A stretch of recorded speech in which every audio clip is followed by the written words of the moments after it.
I know the types of shows that, if I work as a production stage manager, I know the type of shows that are perhaps perfect for me, but I also know the type of shows that might not be right for me and stuff. And I think that's also the same with looking at a team and going, you are a fantastic people person.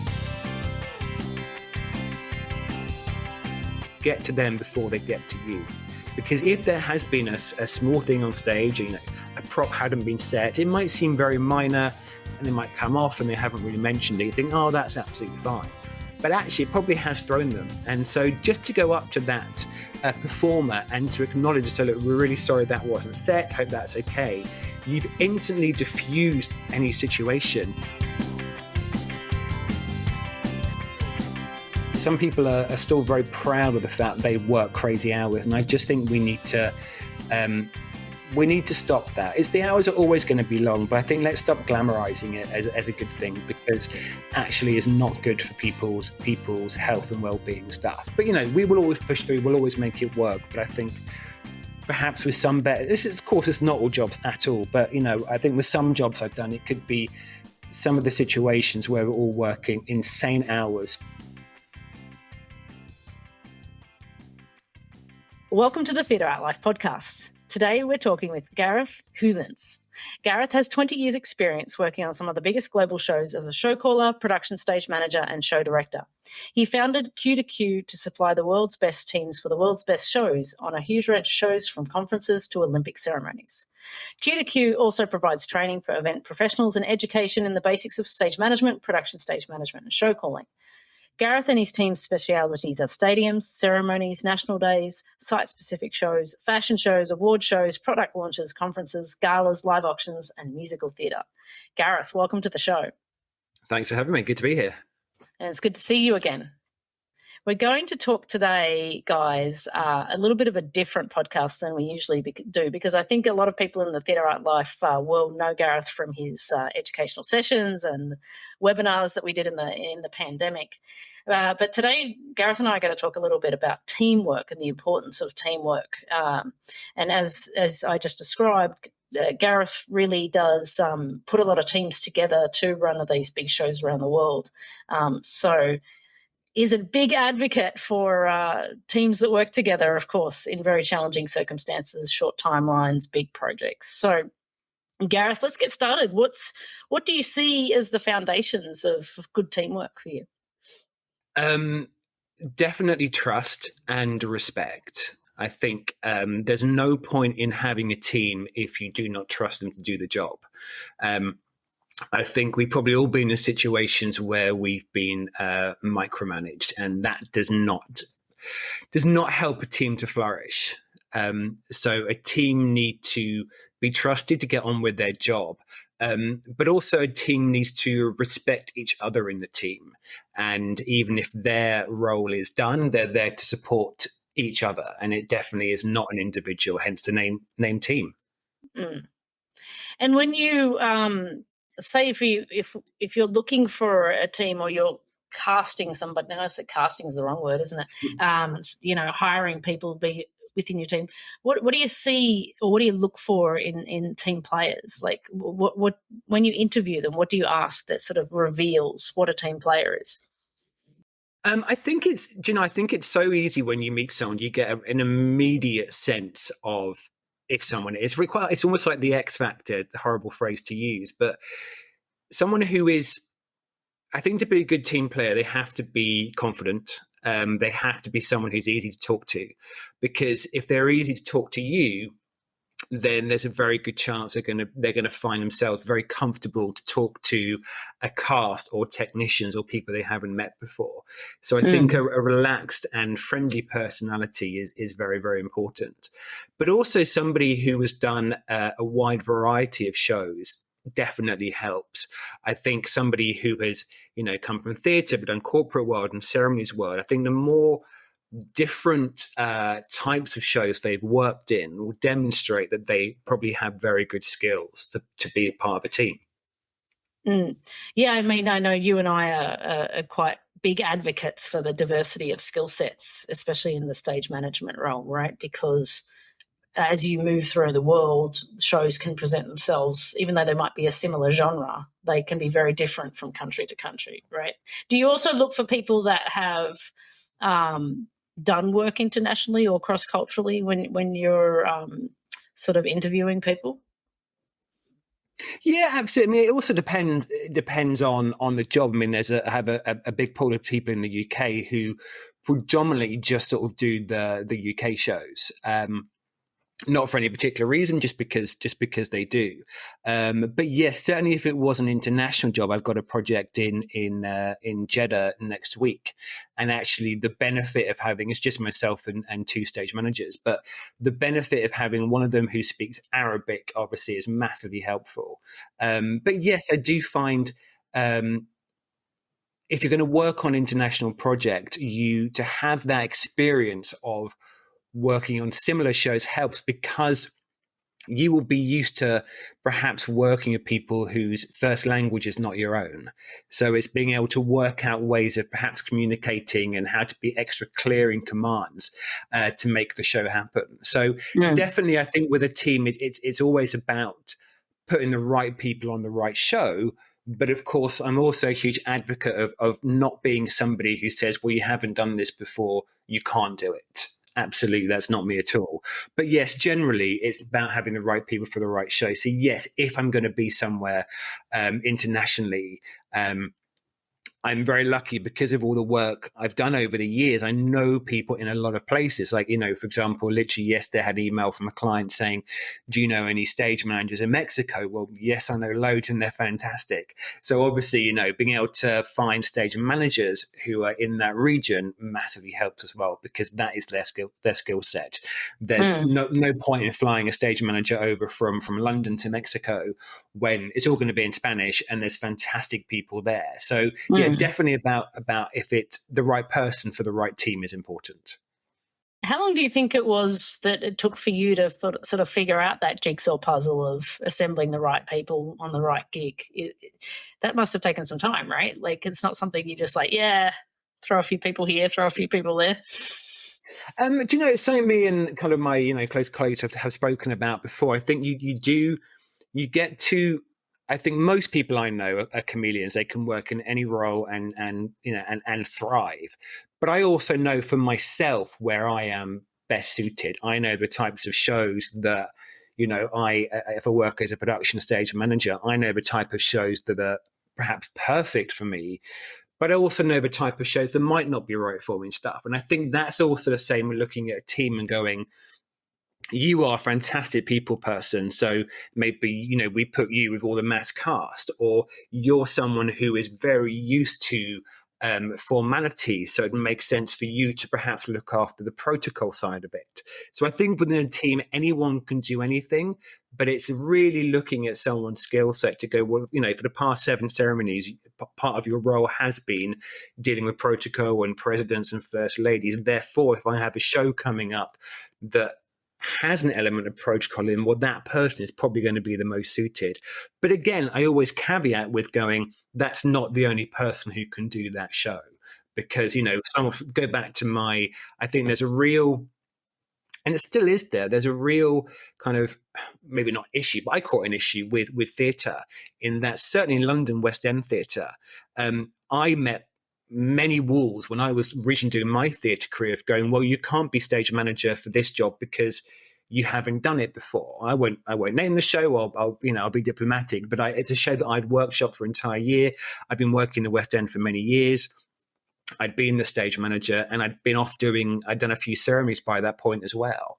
But Mm. the West End has a very much a brick wall to go, we haven't actually done this job, so therefore you can't do it, even though I had been doing it for a year. So that's something I'm always very important to knock those walls down. So, Mm. just because you haven't done it before doesn't mean to say you can't do it, because you know what, before I called my first big ceremony, I hadn't done it before.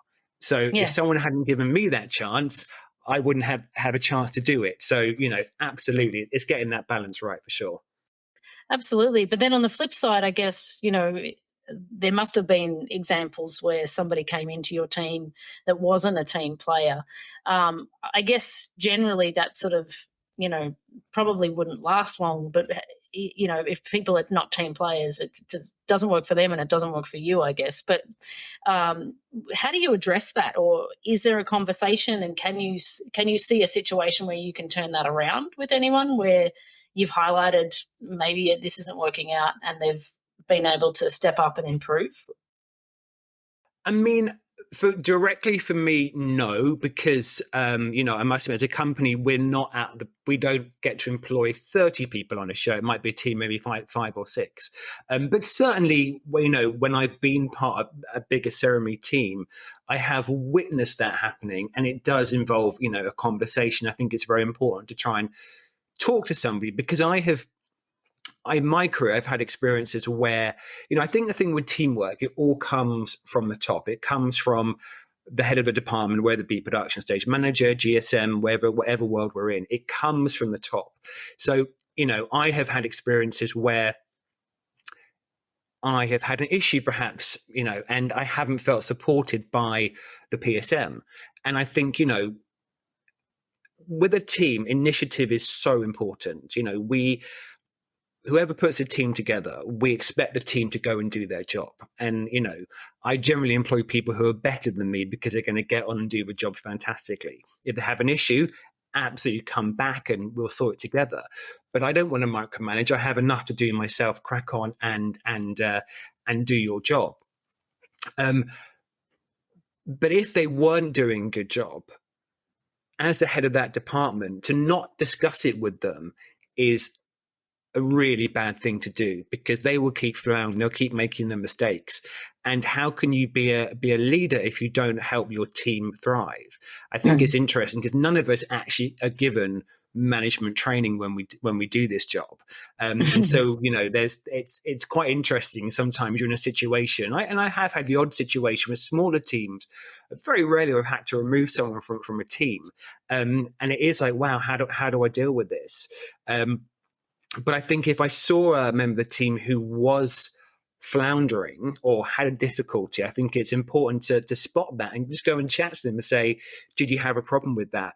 But also in an instance, I can't think of any examples, but I know there has been the odd occasion where one of the team perhaps hasn't dealt with the situation brilliantly, or hasn't quite spoken to a member of the team how they should do. And I will absolutely pull them to one side and just have that conversation privately. Say, look, I don't think that was the right way of dealing with that. But similarly, I hope somebody would do that with me and say, actually, that wasn't the best way to deal with that.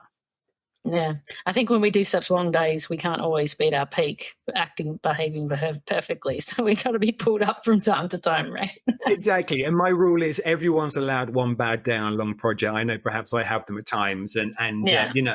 and I think I'm definitely aware if ever I hadn't spoken with someone properly, which I'd hope to say was very, very rare, I'd be the first to go, oh my God, I'm so sorry, I'm just having a bad moment, So, but I hope also that that we would tell each other that as well, and to go, and I think the support is vital. You can see if someone's exhausted, you can see if someone's not having a bad day, quite obviously. So I think have a conversation and support each other is vital. All comes to being a team. And I think, obviously in a show we all have titles. Someone's PSM, someone's show caller, someone's senior, someone's ASM. The titles are literally just to name the job. Although the PSM would lead the team, it's not about a hierarchy. We're all there to do an important job. And I think to recognize that and to be a team and to support each other is vital. The best people are when they finish their work. There's people I know in my teams who, in fact, most of them, to be fair, if I'm calling or PSMing and they finish for the day, and they will turn around and go, is there anything I can do for you? I'm absolutely fine. Please go home. But I think everyone should recognize that even though you haven't finished your part, look at your team and just communicate and be a unit. And I think that's always massively, massively appreciated. Yeah, I mean, what I love to see, and I have seen a lot, especially in that event ceremonies world, is just such a generosity towards each other, which is everybody tends to feel as a team, and therefore acts and operates like a team, and it's a beautiful thing to see. I think that can be different dynamics in a longer running show because it's day in, day out, year in, year out, right? And people go through massive, they want their own growth career trajectory, or for me, I've experienced both sides of those coins, and I feel like a longer running show is a much harder team to manage because it's not fixed in a finite time. Do you know what I mean? It's an ongoing thing that you have to stay on top of, right? Like, I've had experiences in the past where I didn't have the conversation, and I hoped that it would just an interaction between two people that wasn't me, but within my team, would sort itself out. And then it only just became worse and worse and worse because I'd left that conversation. And I learned the hard way that if there is friction, do get right in there and sort it out really quickly. Otherwise, you're just going to all be worse off because it doesn't go away. It never goes away. 100%. I have to say, my kind of early career on theatre shows, I entered 2 shows that had terrible teams that were badly managed. The friction had grown, it hadn't been addressed, and it was a really quite unpleasant experience to be a part of. And I truly believe that situation could have been solved from the top if it was being led properly from the top. Because yes, you're absolutely right. In a longer running show, when you're going towards a one-day show, a live show, a ceremony, you're all focused on that show. But when you're doing 8 shows a week, you are also dealing with boredom. You're dealing with personalities come up and stuff. And so I think it can be a completely different beast. And I think it's really important to recognize that and to see where those issues are, definitely. Because I think, it is a whole set of potential different problems. Yeah. What do you think? I have 2 questions, but I'm going to start with this one. The interesting thing is that you said that we never get taught management, right? And we don't really. I mean, we get taught the hard skills of stage management, but then have to grow into the role of management, and that kind of gets thrown at you pretty quickly because the word in your title is manager, right? So how do you think that you personally developed management skills throughout, in the early days of your career? Like, what did you feel you had to learn? And now a note from our sponsor. The Theatre Art Life podcast is proud to be sponsored by ClearCom. ClearCom is the leader in voice communications for theatre and the performing arts. Call your cues with the simplicity and elegance of ClearCom Intercom solutions. You can find them at clearcom.com. Go check them out. I think I learned from working from amazing people, but also working from not so amazing people. Obviously, I'm not going to name any names on here, but I had experience of working with a quite poor stage manager who, for all intents and purposes, was a bully and did not run the team well at all.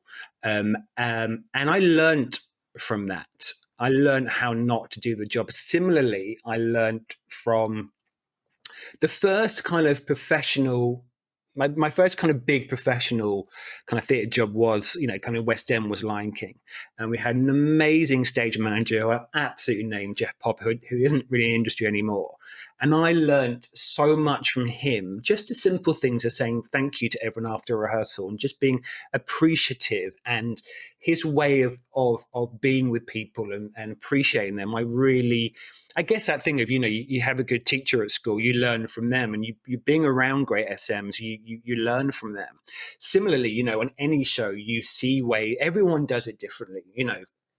The best PSMs, the best show callers, everyone works slightly differently. And I think I'm somebody who is always just try to absorb as much of that as possible, to look at their way of working, look how they deal with people, and try and, think about situations that they might have dealt with and stuff, because it is hard. You are thrown into these positions, there isn't much practice to get them right. And I think literally by learning from your peers, and I think learning from your peers now is amazing because, very often if it's a ceremony, I will more than likely I'll be show calling, but I'll be sat next to one, two, or three of my favorite work husbands who I sit next to all the time. But I learn from them. I see the way they work, and we learn off each other as well, and we discuss stuff together. And it's the oldest thing in the book with this job, but it's so true. We never stop learning. So I think it's Mm. looking at how other people work and soak that up, but also never being afraid to go, actually, that's a much better way of doing it. And I certainly am not perfect. I definitely make mistakes in, maybe I've had a bad day, perhaps could have handled that conversation slightly better. And I think most Mm. of us are our own worst critics for sure. Mm. But I've definitely learned from my friends and the people I work with, and I continue to do so today. Every job I walk away with, I may not realize it at the time, but I reflect back and go, oh, the way they did that was actually fantastic. I'm gonna hold on to that. So Steal yeah, that. yeah, definitely, and that's how we grow for sure. Yeah. Yeah, and the wonderful thing about that is having so much accumulation over the years of all those little lessons that create a masterclass book for yourself, basically, Yeah, isn't it? Yeah, exactly that, exactly that. And I think all my friends I get to work with are just fantastic, and I definitely steal from them every day. So yeah. yeah. What about when if you like take a little sort of step outwards outside the stage management team and into the other departments that you work with, and maybe they're not particularly working with you, say it be lighting or audio or video projection, and do you have any tips or tools on how to overcome any miscommunication or conflicts within other departments? um, I think it's a conversation because I think it's I'm gonna misquote him now. When we did a great ceremonies podcast in lockdown, the amazing Guido had said something like, when it's a PSM, it's something about being a dictator in a democracy or something. I'm going to misquote that completely. Look it up. It's a great podcast. But it's about you have to bring everyone together and kind of make everyone kind of work in your way. But I think similarly, it's an absolutely fascinating conversation to have, just to understand everyone's processes. And I guess the best example I can see is when you're working with perhaps an operator who isn't things aren't working when you say go, which is kind of what we're aiming for. And it's about having a conversation with that person. My way, certainly, to sit down with them and say, right, something isn't working here. What can I do to help you to make it better? And that's something Mm. I will pride myself on doing, because most operators, of course, are fantastic, but I have met ones who perhaps aren't amazing, and it may well be because of a language barrier. But I Mm. will sit there and say, look, I need 10 minutes to sort this out. I'll go and sit with them and just say, look, what can I do? Can I say it differently? Can I help you? Because I think in that situation, they need to feel heard and calm, and not shout at that and think, oh, they're in trouble. What is the problem? How can we work it through? And I think that's with any department, to sit there and go, something's not working here. What is it? Is it our fault? Is it your fault? And how can we make it work? I think to go into any situation and think, well, I'm right, you've got to be wrong, then that's going to fail. And again, I've learned this from seeing people being good and seeing people being not so good. And Mm. the best lesson that I ever learned, and I don't know who taught me this, but it's the one thing I always teach people. When there's been any small incident, and that may have affected a cast member, and I definitely learned this in my theatre days, is to go and talk to that cast member about it. The phrase I use is, get to them before they get to you. Because if there has been a small thing on stage, a prop hadn't been set, it might seem very minor, and they might come off and they haven't really mentioned it. You think, oh, that's absolutely fine. but actually it probably has thrown them. And so just to go up to that performer and to acknowledge, so look, we're really sorry that wasn't set, hope that's okay, you've instantly diffused any situation, but more so you're just showing that performer the respect, that you realize we've made a mistake as a team. And it is a we thing. You don't go and throw someone under the bus and go, oh, sorry, your mic wasn't live, the sound person was being crap. No, you take it as a global thing. Say, sorry, there was a problem. Hope you're okay, anything you need and stuff. And I think it's showing that respect because, we are leading potentially, we're not in charge of the show overall, but in some situations you are, if you're running a rehearsal, actually, running the show. And so, to go back to the team being able to trust, the whole team needs to be able to trust each other. And if you don't have a conversation with someone to find out what the problem is, to be like, well, I'm right and you're wrong, then they're not going to respect you anymore. So I think it's a strange thing, particularly on like a one-day job. You might walk into a situation where you don't know the crew. In literally a matter of minutes, you need to get their respect and vice versa, and to work out a way of working. And because I work in, so I'm probably getting way off topic of the conversation here, apologies, my jet lag. But, because I work in countries so often where the first language isn't English, my approach has always been, well, it's not their fault they don't speak English. It's my fault I don't speak their language. So again, it comes back to that. Let's sit down. Let's work out the best way of me cueing this so that you can understand it. So I think if anything isn't working, it's just having a conversation and also judging the situation. There's probably better to have that conversation off comms, away from everybody. Take your comms off, go and sit next to that operator or whoever it is and just have that conversation to work out how we fix it and move forward. It's good. I think actually you didn't get off topic. I think it was just a broad answer. But I think that to summarize what I hear when I hear you say that is essentially the role is a service role. Yes, it's a leadership role, but you are at service to the show, but inadvertently service to what that lighting person needs or what that video person needs and what that cast member needs, and being that cog in the wheel that keeps it turning, and all those cogs have to be smooth for it to be functioning, and you have to service those cogs, and that's what that role is, right? And I think I know that Matthew Stern calls it servant leadership, or he calls it servant leadership. I service leadership, but it's you're at everybody's service. You're not there bossing everybody around, right? Like that's how I see you come into a show. That you come in and be like, okay, let's bring everybody together, kind of thing. Yeah,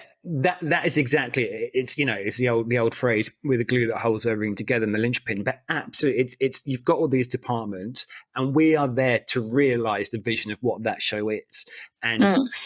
It's listening. So if lighting say we need 10 minutes, you find that 10 minutes to let them do their job, and it's to make sure everyone has that chance to do their job properly. And it's a juggling act because perhaps not enough time, but it's listening. I think the communication is so important because, it's not just the stage management team, it is the entire team of the show. And it's vital that we all listen and all respect each other. It goes to, if you're in a ceremony and the stage manager's in the VOM, they will be running that VOM. Now, the PSM on that show is not going to micromanage that stage manager. They're going to trust that stage manager to run that VOM. And that stage manager is not just looking after the cast. They are dealing with the props teams, the scenic teams, who knows what's going to come out their VOM. The wardrobe team might have, do quick changes. So they are then listening to all those people. I guess it's like, different teams all around different kind of infrastructures everywhere, if that's the right term. But, we have the overall team, but they're in the VOM. They're talking to all those different departments to make sure they're all working together. And it might be, hang on, they need 5 minutes to get sorted. So that stage manager will come up to control room, comms and say, we just need 5 minutes to work something out. They will listen to all them down there, because it is a balance. You've got massive scenic coming off. You might have 10,000 casts dressed as jellyfish. You've got 1,000 casts having quick changes. So yes, they are listening to all those people to make that all work. And if they didn't listen to those people, it would fall apart. So I think it's all these conversations are happening everywhere around the venue, because we all have the goal of making that show work. And I think that's a really important part of the any of the roles, is to have an understanding of what everyone else does. I always say I can't do anyone else's jobs. I couldn't turn on the systems. I'm not an operator, but I do have a good understanding of what all those jobs do. Like I couldn't, I'm not an automation expert. I couldn't turn a desk on. I wouldn't even begin to do their job. But from doing so many shows, big automation, I love working with automation team, and I understand their processes. So I know, yes, this stuff is going to take time, and let's work through it together. So I think, we can only be really good at our jobs when we understand what all the other departments do. And I think that is definitely, certainly when I teach in drama schools, I say, look, you don't want to try and run before you can walk, because you can't be in this position without having done years of experience, because how do you know how everyone else works and how best to work with them? So I think that's an important one. But you learn that from listening. I'm someone who always, now if there's a slightly different system being used on a show, if we've got 10 minutes, I would just chat to the operator and just go, so what is this system? I haven't heard of it before. What is your process, like loading content and stuff? How does it work and what are you doing? Not so I can do it, but just so when we get a last minute file, I know that actually it's not going to take 5 seconds load. It's going to take it's a longer process. So I can, help that process along. But again, it just comes back to communicating and talking, and just to keep learning from each other is so important. And I still learn every show I do. Yeah. I say to people, it takes at least 10 years to become a good stage manager, right? Yeah, I would agree. Like really, like the depth and breadth of all of that, the Vom story reminds me of something that, everybody has their own things to take care of. I remember a few years ago, I was doing a show in Dubai and we had Voms and big props and things like that. And one of my stage managers ran into an issue where one of the major pieces of props broke. And he wasn't great at English, and it was a very tight turnaround from one section to the next section. And he just decided he was going to go fix it himself, which was the right decision to do. But the problem was he didn't have his hands free to explain to me, or probably the vocabulary to explain to me that he was fixing a prop and he can't talk. So I'm getting clears from everywhere else except for this vom. And I'm like, oh my God, I'm going to have to cut something. And it was really like that moment of, as the show caller, terrified of like, this is all going to fall apart before we've even started. But to his credit, he did his job and took a decision and made a leadership call and couldn't communicate it to me at that point, and ended up getting that prop fixed and on the stage in time. So it's that level of trusting them that they're going to do what they're going to do. And if they could communicate, they would, right? So, and sometimes when you're in that moment, it is in the hands of the gods, right? Like there's not much you can do from up in the show call booth.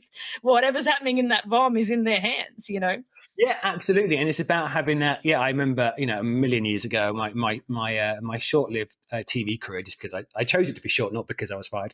I was at AFM on daytime TV. I actually had a really good time, and the comms, or talkback as they call it in TV, didn't work up in the dressing room. So I'd go and collect all the presenters, who were quite hard to wrangle, and I would hear the floor manager. I could hear him, but he couldn't hear me. And to be honest, it was kind of before WhatsApp. That's how long ago it was. And I could hear him, Will was doing my ear. I know you're on your way. I know you can't hear me, but obviously we need him down 2 minutes. But I know you're on the way. And he just trusted me because we couldn't communicate. And it is that trust. And that's the thing with anyone in a team. It's about having initiative to make a call.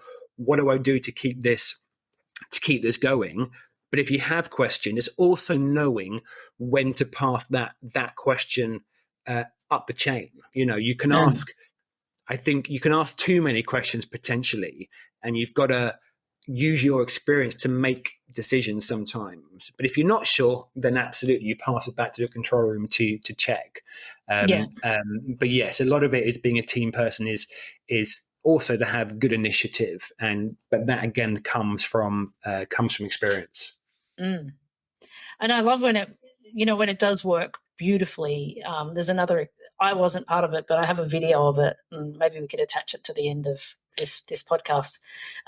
Is a part of a show call where one of my stage managers had an issue in the grid with, this is House of Dancing Water, where the wrong straps were rigged for the wrong artist, and the show caller, it was just about to go under straps, which they're supposed to be lifted up, and the riggers realised it's the wrong straps, which means they can't fly, and he informed her of that, and she hesitated because she was thinking, okay, what do I do, and then the automation person volunteered a solution and said we could do 3-person straps, which is a training version, but it could still be, that would be a way to continue the show without having to stop the show, and it's this wonderful thing of like, and then the communication that followed from them deciding to do that, and then setting up for that, and then communicating to the cast, and then everybody, and the show never stopped,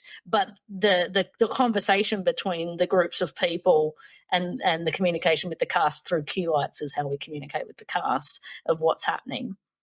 All was just so beautifully orchestrated, but it began by the automation person offering the solution. Because sometimes when you are calling, like, sometimes it's really hard to think, you think all of the options rush in at once and you're not processing quick enough, right? So when somebody gives you something, I always remember that one of my mentors, whenever I was frustrated about the way I was managing show stops when I worked for Cirque du Soleil, and she said, like, things wouldn't move fast enough, or things weren't happening the way that I wanted them to. And she said to me, turn around, because if you're not asking, if you're not getting the right answers, then you're not asking the right questions. And it was like the best piece of advice for me, because it was, I was asking questions where they would reply to them, but they weren't helping me make decisions, right? So I had to be very more specific. So I became the person that would, like, when something would go wrong, I'd be like, is it 2 minutes or 10 minutes? It'd be my very specific question, because 2 minutes I could loop music and we could keep the show going because it was a recorded soundtrack. You couldn't vamp like you have a band, right? And if it was a 10-minute problem, it would be a show stop. So if their answer to that question told me what decision I needed to make, loop the music or stop the show, right? But my previous question was, how long is it going to take, right? And when I didn't get a clear answer, I would be frustrated because I couldn't make a decision off the back of it. So when I flipped the switch and said 2 minutes or 10 minutes, that gives them a very clear decision. This is not a 2-minute problem, or this is a 2-minute problem, right? And then it gave me the right answer to make the right decision. So like you said before, it comes back to you in how you present yourself with the people around you to get things moving along, and that's part of the teamwork, right?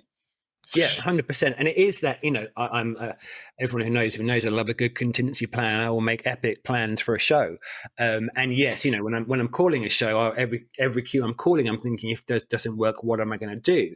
And yes, sometimes it is just down to, in that moment, to make a decision based on what's happening. But so much of it will be, if something's not working, it is what the team are talking back to you. So if there's an automation problem, what is it? And they may well be able to offer a solution. So it's listening to those experts at that time and trusting them in their massive experience to deal with that problem, and it's so important. That's why that communication, that trust between everyone on a show is so important, because sometimes you are those critical points where you just have to trust each other and listen and communicate. And without that, it does fall apart. And that is across the entire show, no matter what it is. But I think if you trust each other to make decisions, and you can respect each other's decisions, and it's clear communication, then it does all happen.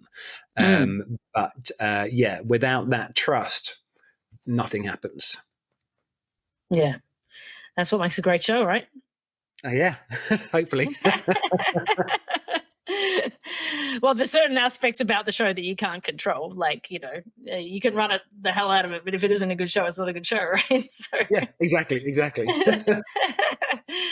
so we always thank you for that. It's great. We're running out of time, so I'm going to ask our final questions, which we always ask our podcast guests. And I don't think I've ever asked you these questions, Gareth. So I'm going to Okay. ask them now. What's your most favorite thing about your job or the industry? The favorite, I mean, that I get to do it, really. I still pinch myself in what I get to do. I just look back at the last kind of 18 months or so. I opened ABBA Voyage as PSM, which was the most incredible experience of my life. So I'm going to make some time to go see this at some point. You very need to soon. It's happening very soon. It's something I would talk about for hours. I'm so proud of it. And also, I got to show called the men's and women's World Cups in Qatar, and the ceremonies of not the football. I do not understand sport at all. But it, that would be humorous. No, and literally we so much so did President's Cup in Abu Dhabi this year, which is another great show. And we did the ceremony to start off with, and then we had some halftime stuff. And Nietzsche was going, we're about 10 minutes away from preset. And the guy who was doing sports press was fantastic. Literally his life on comms going, no, we're about 20 minutes away. You have no clue, do you? I'm like, not a clue. It's football. No idea what's happening. So, people know I know nothing about, in the World Cup final, I went shopping 3 times during it. So, yeah. But I love the show. So I feel incredibly lucky that I get to do those. But I think one of the most beautiful parts of it is that I get to work with people all around the world. I've met people in cultures and countries that I never would have done before. And I feel very lucky for that. And that has always been an incredible experience. Like I said earlier, I know people now across the world. So it's very few countries I would work in without knowing anyone. And I feel very lucky to have been able to experience and understand so many different cultures. And I think that really has been a gift. It's truly special. I would agree. If you could change one thing about your job or the job or the industry, what would that be? I think it's probably something a few people have mentioned. It's good. There's a conversation, but it's about this badge of honor that I've worked 5 weeks without a day off and I haven't been to bed. It needs to stop because it's not healthy. And there's also no need for it. Yes, obviously, when we're up against it, and we will all push through because that's what we do to make the show happen. But I do find more often than not on the, perhaps the smaller corporate events, but sometimes it is just expected that everybody will work insane hours. And, one of the phrases that I don't like when I'm met with by, occasionally it happens, a producer will say, come on, just 2 more days, we'll push through and get it done. But it's not 2 more days because majority of the crew on here are freelancers and you're sent to your next job absolutely shattered. So, it's hard because it's money, it's time, it's schedules. But I do think some people are still very proud of the fact they work crazy hours. And I just think we need to stop that. The hours are always going to be long, but I think let's stop glamorizing it as a good thing, because actually it's not good for people's health and well-being and stuff. But, we will always push through, we'll always make it work. But I think perhaps with some better, of course, it's not all jobs at all, but, I think with some jobs I've done, it could be some of the situations where we're all working insane hours could have been solved beforehand. So I think let's just be more aware of it and more aware of people's welfare. And I'm always someone who pushes and go, the crew need a break if they haven't stepped away from their machines in hours. Let's break. And I think it's really important. So yeah, let's stop glamorizing not sleeping, because it's important to sleep. I like sleep. And it's proven to be a massive necessity for longevity of life and many things. Yeah. So it's like you said, it's not something. I love sleep too. And also the thing is, if the crew are exhausted, you can't. And then to expect them to deliver a show and make decisions, it's not. I say this is not all shows at all. And actually, I think ceremonies is the one where the hours are pretty good because we have a time frame and it's scheduled well and stuff. But I think it's more with the corporate world that you can be met with quite crazy on-site schedules before you've even started. And I feel that let's keep talking about and look at ways of perhaps making it a little bit easier on everybody so people aren't continually shattered, because that then leads to burnout, basically. So yeah, we want to avoid that. 100%. But for those who might not be in the event industry, the time in the space is money. So they try and make that as short as possible time, because it does save some money. And so there's that. But you might get a better event if you give it an extra day, right? Because everybody's going to be more fresh. So the pros and cons are there. You've just got to make sure that you're there on the front end to help it slow down a little bit, Great. If you could nominate another podcast guest for us, who would that be? Oh, that's a good one. I think it would be. I'd like to listen more. It was great. I listened to your podcast last week with Liam, but I think it'd be fascinating to hear more about more from producers from ceremonies. I'd love to hear, because I get to work with some amazing ones, and I think it'd be fantastic to hear their process more. And we see what they do, but I think it'd be fascinating just to really hear their ins and outs. I would really enjoy that. So I could name many of them, and they'd probably kill me for names, but I would say any of the main producers running the big ceremonies, I think would be just fascinating to listen to and their processes. Amazing. I'm on it, and I'll hit you up offline to get their names so you don't get caught out for dubbing them in. Gareth, thank you so much for spending some time with us today. I truly appreciate it. So good to see your face, and thank you for your words of wisdom. Absolute pleasure. Thank you so much. Theatre at Life is a global media site for entertainment. Memberships start at only $38 per year. You can have unlimited access to our daily published articles, including entertainment news and the writings of active industry professionals, ensuring that you are always up to date on the global happenings in the world of entertainment. Become a part of the international entertainment community and join us now at www.theatreartlife.com.